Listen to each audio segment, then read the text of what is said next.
Hello, I'm Colleen Gallagher, CEO at OnWrd UpWrd, and you're listening to the Association Insights podcast powered by OnWrd UpWrd, where each week we interview association leaders from across the country to hear how they're trying new things, taking big risks, and delivering value for their members. We'll explore the realities of what it means to work in and with associations and bring you the insights and inspiration you need to advance your career and make big changes at your association. Let's get started. Welcome back to the Association Insights podcast. I'm your host, Meghan Henning, and today I'm excited to welcome back Tara Puckey, President and CEO of the Radio, Television, Digital News Association. Welcome, Tara. It's great to have you back on the podcast. Thank you so much. I'm excited to be back.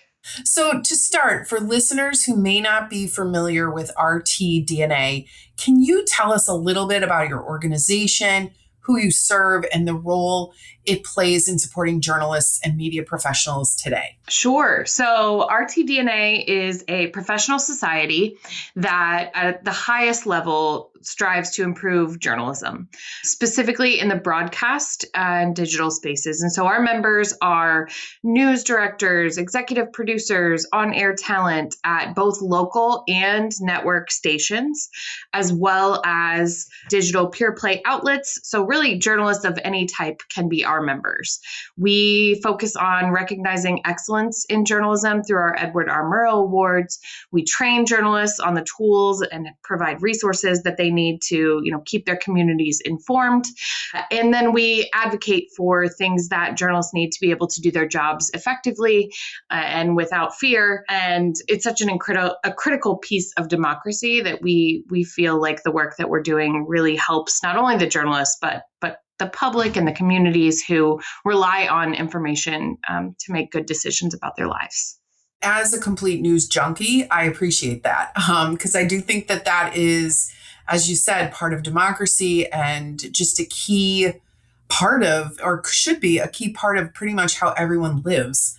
And, I looked into your background. You've built such an interesting career across journalism and media leadership and the association world. So having worked on both sides of that equation, how has the dual perspective shaped the way you think about leadership and communications?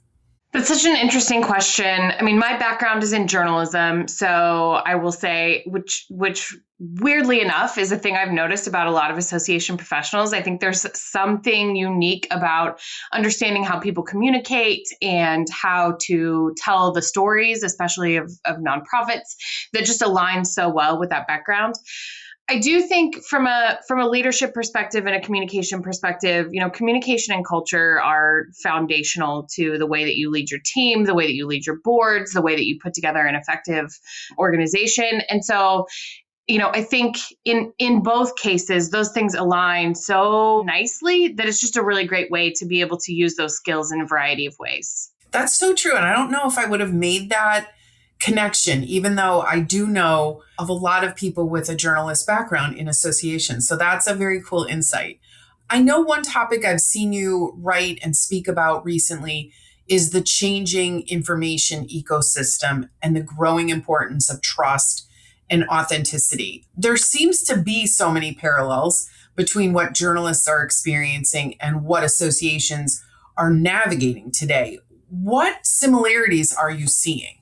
It's interesting. So I've been in associations for coming up on 20 years, and oddly enough, only in journalism associations. And it was a lovely transition from my journalism background to be able to support the industry in a different way. But as long as I've been in this industry, in the journalism industry, trust has increasingly become a concern. And I would say, highlighted more so in the last 10 to 15 years than even before. And so it's interesting because I felt like I was living in this space where the information that the industry was sharing was being questioned more and more and more. And it was just becoming this challenge that the industry was struggling with. I think over the last 10 years, associations and institutions have started to see that ripple into their spheres of influence as well. And so, some industries, journalism, science, right, we're feeling the pressure. I think it became very apparent over the last 5 to 10 years that institutions in general were facing some of those same challenges. I remember having these conversations 3, 4, 5 years ago where I said, if your association isn't talking about what happens when your members don't believe the resources that you're providing, or the general public doesn't think that your association does good work and doesn't support it in the same way they may have in the past. If you're not having those conversations, I feel like you're not preparing your organization effectively.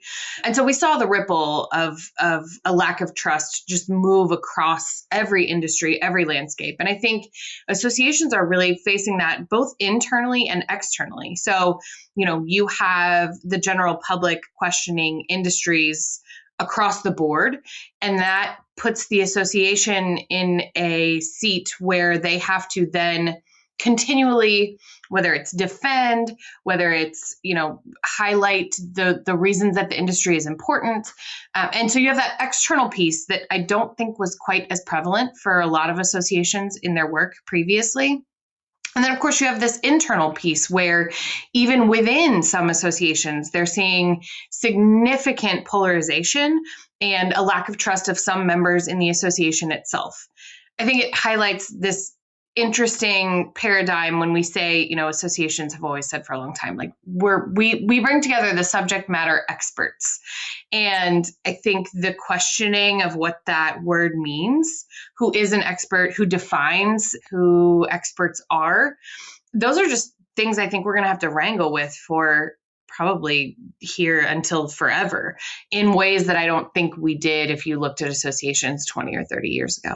That's a good point, because you think that, you look back at the media, and for the longest time, I'm somebody who grew up with the nightly news on and trusted, the journalists that literally spoke to me every day. I watched Nora O'Donnell. She's like one of my favorite journalists.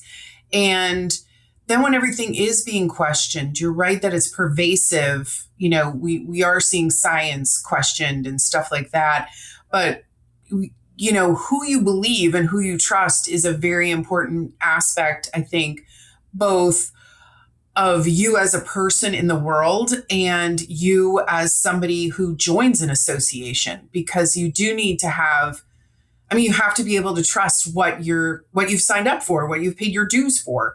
So that's a very interesting take. And I think that, I wonder if that will change, or if we're sort of here to deal with this, and this is just like one of the many issues associations will deal with. I don't know that it will change. And I think there's a ton of reasons for it, but I want to just hit on something that you mentioned, right? Like, you grew up watching the nightly news. I think there is some tie between the fact that if you rewind, a lot of people had the same shared experience as they received their information, right? You either got it from your morning paper or you got it when you sat down for the evening news. And even if you rewound prior to that, right? Like, think about sitting around a radio to get kind of the latest information on what was happening. And it was this shared experience that we all kind of had the same information, for better or worse. There's challenges with that as well. But now the experiences, you would be hard pressed to find two people who have a shared news or information consumption habit that looks similar even in a given day, even within the same households. I think now, I have two daughters, 20 and 22, and the way that they receive their information entirely different. And so we may be getting some of the same information in bits and pieces, but it looks different. We receive it at different times. It is such a challenge and an opportunity. And I think that's how, at RTDNA, we have to continue to look at it, right? We could be very gloom and doom and, news and information, and the information ecosystem is entirely different, and it's going to change journalism.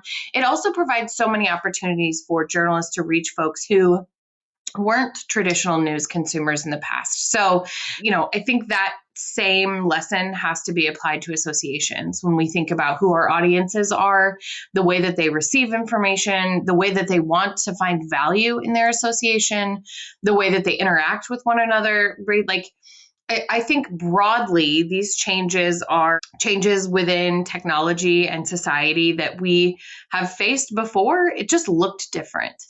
And so I think the best positioned associations are the ones that are really thinking about, like, what is it that we need to do, be, have, look like in 10 or 15 years.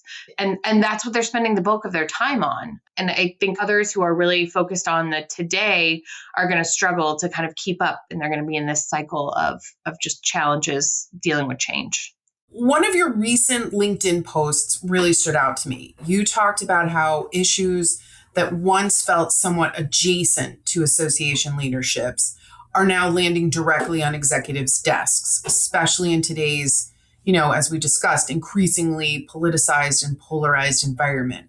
How do you think leaders should approach those moments in a way that's, I guess, thoughtful without reacting too quickly or retreating into silence? If I had the answer to this, my post probably would have gotten way more traction.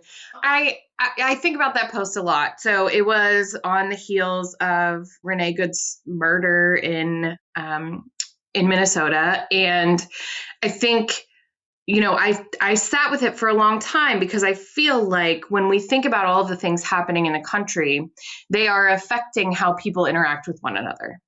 And associations are one of our primary goals is to facilitate people interacting with one another. And I think for a long time, we were able to separate some of the polarizing issues like politics and opinions around things by saying, like, that's not our mission. That's not in our wheelhouse. Our mission is healthcare. Our mission is journalism. Our mission is, research.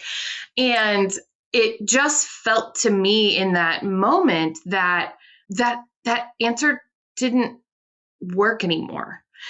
And I think, Aaron Wallowik and I do a podcast on leadership and well-being. And so we have a special episode where we talk to some folks who are really struggling with this.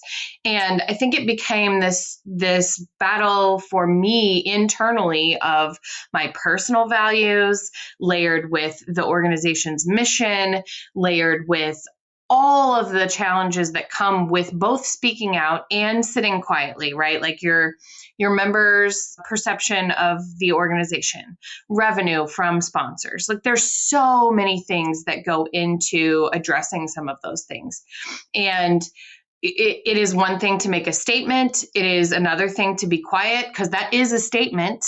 I mean, it is all a statement. And so I really struggled with it. And I think, I don't have the right answer. I think every association is different, but I do think one thing associations probably need to be more proactive about is having those conversations at a leadership level around what are the organization's values?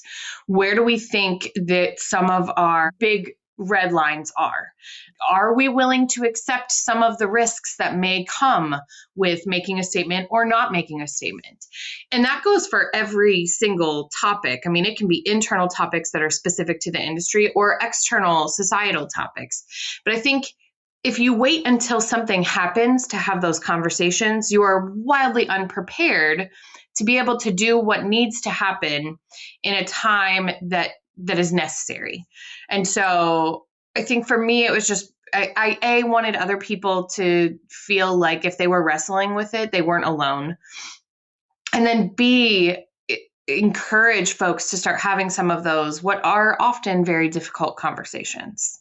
Two things stand out to me with that you said that you sat with it for a while. And I think that's an important thing to note, that this isn't something that people automatically know how to handle. So take the moment, right? And sit with it.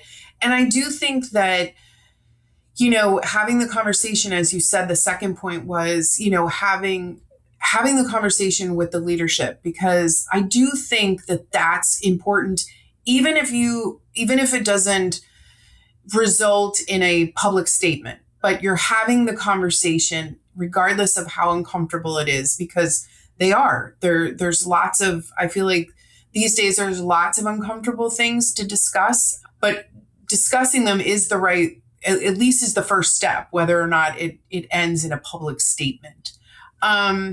You also mentioned, though, your podcast, and I know that another area you've been very open about is leadership well-being, burnout, and building healthy team cultures. I think that's something a lot of association leaders experience, even if they don't talk about it. So why do you think those conversations have become so important right now? I think they've probably been important for a long time. I think several of us in the association space, I've had the pleasure of working with around mental health and well-being for the last 3 or 4 years. And one of the things that I think all of us who are really on a big soapbox about this have noticed is that when we have conversations with folks, it often is like, how are things going? Oh, it's fine. It's busy. We just had this great event, whatever. And then you catch them in a side conversation with someone they're closer to in a hallway, and they're like, it's not fine. I'm entirely burnt out. This job isn't what I signed up for. And it was like I was hearing it more and more and more. And I think we all were, as we started to kind of compare notes for what were the things that we were struggling with. And I think there's a couple things here. One, those conversations it is far past time that they come into the open, right? It is okay to be burned out. It's okay to not be okay. And also, I think there are some things within the association space right now that are just extra hard. If you think about people who took CEO roles or started looking at taking CEO roles pre-COVID, that atmosphere sitting in a CEO suite or, any C-suite role was very different than I think the realities of today. If for no other reason than like what we just talked about, which is there are so many external things swirling that I think are putting far more pressure on associations than we even saw 2, 3, 5 years ago. And so I do think that's a piece of something we have to talk about, we have to address. And I think we have to address it not only within the association community itself, but within the associations that we manage. When you think about a board, their biggest investment is their CEO. And so if they're not paying attention to the health and well-being of that person, it's not going to benefit the association if they continue going on burnt out and making mistakes and essentially maybe having to walk away because it's too much. And so I think those conversations have to happen in so many places. And I am hopeful. I see it more. I see it being in conversations, at the SAE level when they think about their programming. I see it in conversations at state SAEs presented at a couple now on mental health and well-being. And I think the more we talk about it and the more we bring those challenges to light, the more we'll be able to try and find some resources and support and strategies that allow us to address it better. I think that's all, completely correct. And I think too, that there's this, and maybe it's my generation of Generation X, but we didn't bring our personal life to work. We kept, you could have a conversation that said, how is work going? And you might say, fine. But what was behind you, at home or something you were dealing with, you weren't allowed to say that, even though, of course, it affected your job. That's the reason you're saying fine and you're not. So I love that, having that conversation and bringing it up, because it does permeate the whole workplace. Like, it will affect your culture. I know that when I have been in the midst of something, it's certainly affecting how I speak to people and whether I'm interactive. So I definitely think that that's all there. And I think it's important, like you mentioned your 2 daughters, and I have a 14-year-old daughter, and you're constantly trying to say, like, please speak up if you need something, if something isn't right, because this should be a conversation that's at the forefront, because it does affect our jobs. So building, on that, you have spent a lot of time thinking about organizational culture. And in your experience, what separates organizations that genuinely build cultures of trust and support from those that simply talk about doing it, but don't actually do it.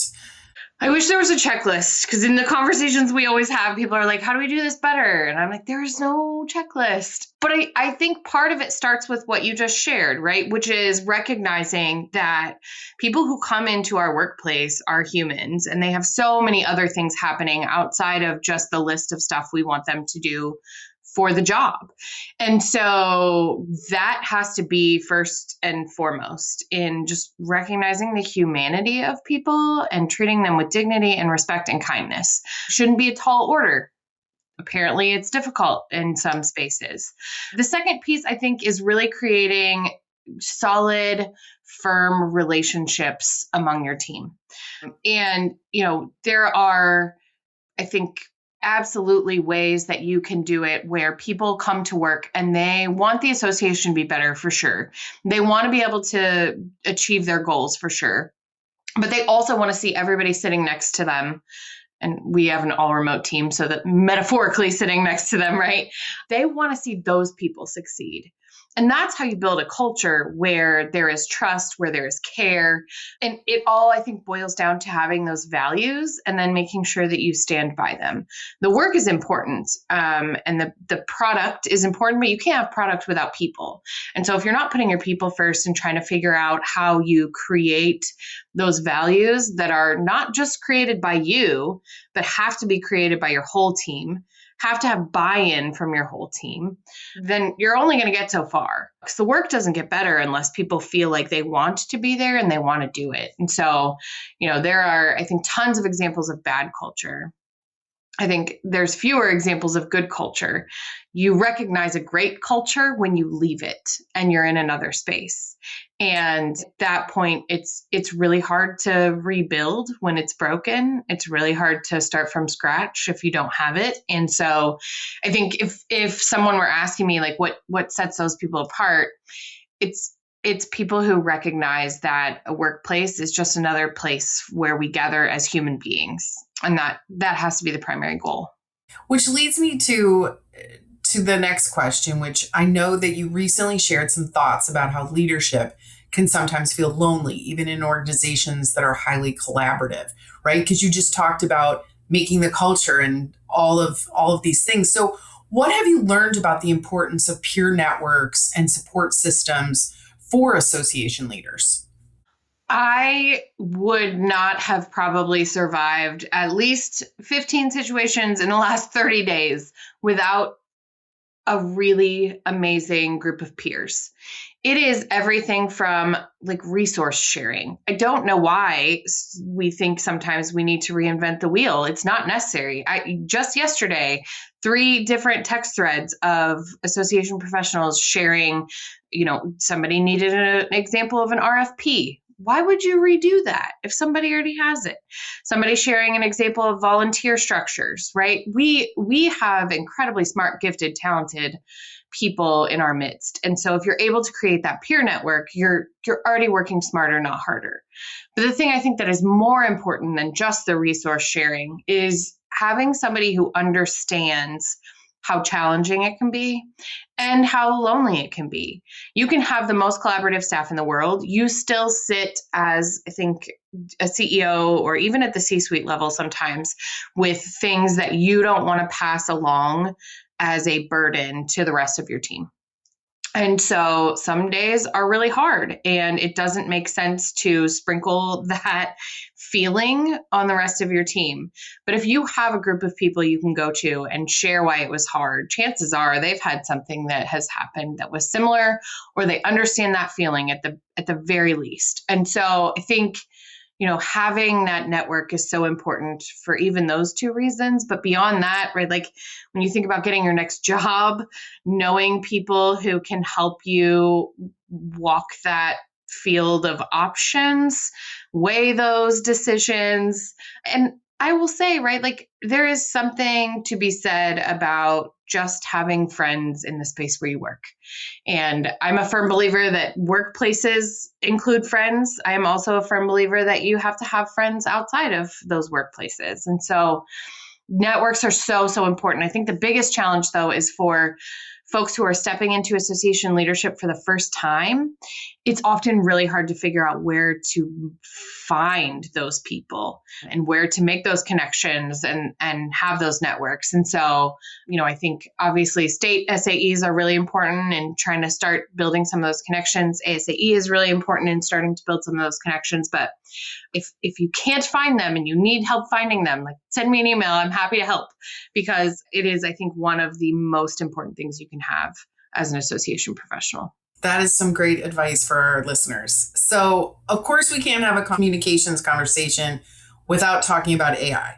So, between artificial intelligence, creative-driven media, shrinking local newsrooms, and changing audience behaviors, everything seems to be evolving so incredibly quickly.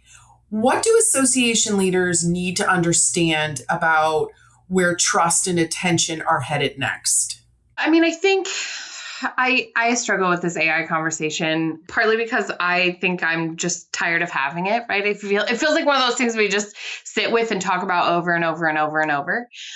The other piece of it is I think AI is unique and it will change things for sure. I don't want to downplay that at all. I do think it is a mechanism for change that we've weathered before. I remember, 15, 20, 25 years ago, I guess, depends on which social media network we're talking about.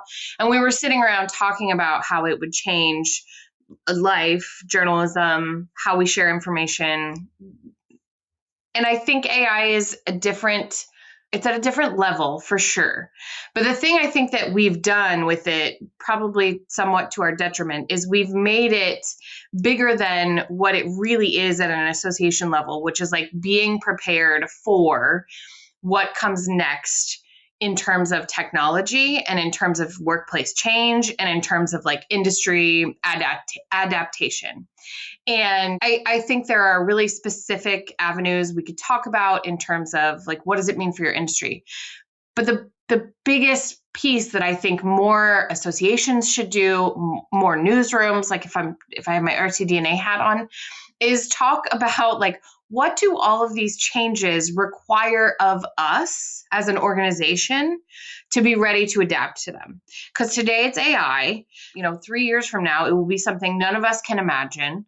What does it look like when AI isn't the thing, but we just literally have robots in our houses, like telling us information that they get from who knows where? It's a different mechanism. And so I think, yes, we absolutely have to talk about it. Yes, we have to think about how it will change the workplace.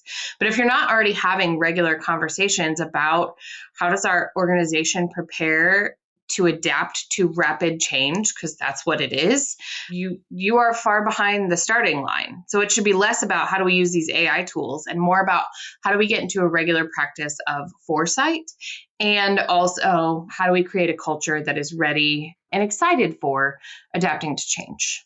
That's great. Yeah. I also wanted to congratulate you on being selected for the Obama Foundation Leaders USA program. What an incredible honor. What has that experience been like so far? And how has it influenced the way you think about leadership and the impact you want to have? That program was incredible, and thank you. It wrapped up earlier this year in May.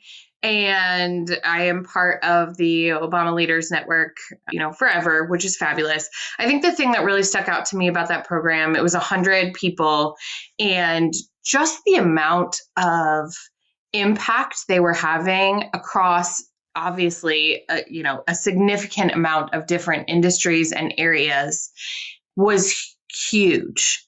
I mean, you had people doing incredible work in gun violence, in climate change, in every area you could possibly think about. And it was interesting that at the end of the day, when we all sat down and talked about it, it is because I think we all worked to lead from similar spaces, which is like humanity, democracy, and this high desire to affect change within the spaces that we're in. So I think from a leadership perspective, what I really appreciated so much was the ability to learn from so many other people as part of that cohort. And also created a separate kind of, again, back to that importance of peer networks, right? A separate group of peers who are not in journalism and are not in associations, but were able to show me so many different things that I think benefit me as a leader within associations and in the journalism space.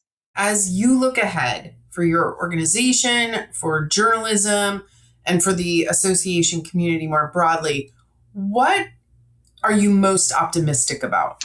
It's a good question. It depends on the day. I will say I really think that there are, as daunting as technology is right now and how quickly it is changing and how fast it is forcing us to adapt, I do think there are incredible opportunities for us to share information, to receive information, for being more connected in a space. And I think that's a huge opportunity. It makes me really excited.